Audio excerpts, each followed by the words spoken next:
पाकिस्तान की तारीख का एक शर्मनाक तरीन केस है इद्दत केस, जिसमें एक जाती जिंदगी को टारगेट किया जा रहा है। शादी एक सुन्नत रसूल सल्लल्लाहु अलैहि वसल्लम है और हमारी आईन और हमारी सुन्नत और हमारा माशरा इस बात को इंश्योर करता है कि उसको प्रोटेक्ट किया जाए। कि जिस तरह इद्दत केस में किया गया और जिस तरह अनेका साहब ने जो गुफ्तगू की है, काबिल शर्म है, इंसान उस पर बात करते हुए शर्माता है। हम तवक्को रखते हैं कि ये एक लग़्व केस, इमरान खान वज़ीर आज़म पाकिस्तान के खिलाफ आपको कोई अब्यूज ऑफ पावर नहीं मिला, आपको उनके खिलाफ कोई करप्शन नहीं मिली, कोई एवन फील्ड अकाउंट नहीं मिले, आपको उनके खिलाफ कोई स्विस अकाउंट्स नहीं मिले, ओवरसीज अकाउंट्स नहीं मिले, कोई सरे महल नहीं मिला, कोई जुल्म नहीं मिला, यहाँ किसी रिश्तेदार को नाजायज भर्ती नहीं मिली, कुछ नहीं मिला। आपको इद्दत केस मिल गया। अगर बात इद्दत केस पे आ गई है तो फिर आप हार मान लें। और अभी लॉयर कन्वेंशन है और इंशाल्लाह रूल ऑफ लॉ पे जो लॉयर कन्वेंशन है, पाकिस्तान के वकला कानून और आइन के लिए खड़े हैं। वहाँ इंशाल्लाह बाकी दोस्तों से मुलाकात होती है, लेकिन आज अहम तरीन केस है मिलिट्री कोर्ट्स का और उसके हवाले से हमारा वाज़ेह मौक़िफ़ है, सिविलियंस का मिलिट्री कोर्ट्स में ट्रायल बिल्कुल नहीं होना चाहिए और खासकर ये दहशतगर्द नहीं है, आम पाकिस्तानी है, इनको मौका दिया जाए कि अपनी बेगुनाही साबित कर सके। सिविलियंस को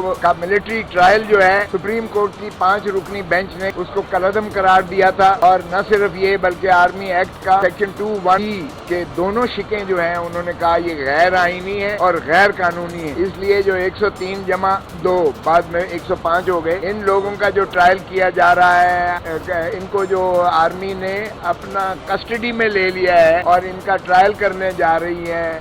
कोर्ट मार्शल के जरिए से, ये उन्होंने कहा कि ये आइन के मुतसादिम है, कलअदम है, लिहाजा उन्होंने तमाम प्रोसेस को वो गैर कानूनी करार दे के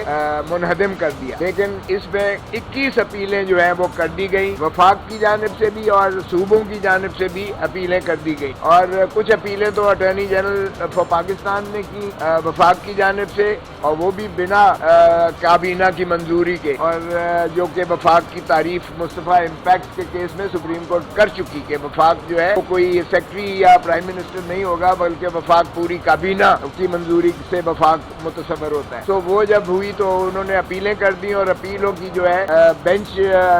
बना दी गई। काजी फाइज ईसा चीफ जस्टिस साहब ने बना दी गई। उस वक्त जस्टिस सीनियर ट्यूनी जज तारिक मसूद साहब की सरबराही में, सरदार तारिक मसूद की सरबराही में, जिस पर हमने उसी दिन अपील किया था, उसी दिन हमने एतराज किया था कि जनाब ये बेंच की कॉन्स्टिट्यूशन ठीक नहीं है, इसलिए कि सरदार तारिक मसूद साहब वो उस 9 रुकनी बेंच का जिसकी तश्कील साबका चीफ जस्टिस ने इन केसेस की समाअत के लिए मुकर्रर की थी, उसमें इनका जो है वो हिस्सा थे। और अगरचे बावजूद ये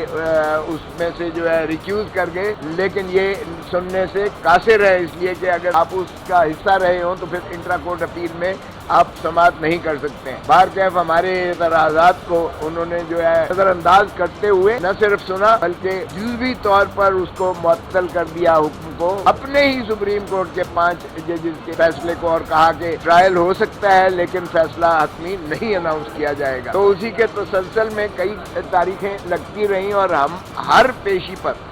पर हम इस तरह सिंदगी का आलम में हम बताते रहे कि हमारे जो महबूसीन हैं, जिनको आज मिलिट्री कस्टडी में रखा गया है, जिसका कोई जवाब नहीं है और रिमांड पे रिमांड दिए जा रहे हैं, जो कि बिल्कुल सरीहन 167 ज़ाब्ता फौजदारी की खिलाफ वर्जी है, वो जो है उनको अगर रखना भी मकसूद हो तो आम जेल में, जेल मैनुअल के तहत रखा जा सकता है, जहां उनकी मुलाकातों का एक शेड्यूल होता है, बाकायदा कानून मौजूद है। लेकिन अगर ये जेलें भी इस वक्त माशाअल्लाह एस्टैब्लिशमेंट के कब्जे में है, जो खुद इमरान खान साहब ने लिख के तहरीर दी हुई है कि यहाँ जो है ये अडियाला जेल जो है ये एस्टैब्लिशमेंट के कब्जे में है और वही मॉनिटर करते हैं यहाँ सब कुछ, वो भी आइन और कानून के मावरा और मुतसादिम है। बार कैफ आज उसकी समाअत जो है अपीलों की लगी हुई थी। आज मैंने सबसे पहले एतराज किया, क्योंकि पिछली तारीख पर हमने एतराज किया था कि हमारे 7 हफ्तों से जो है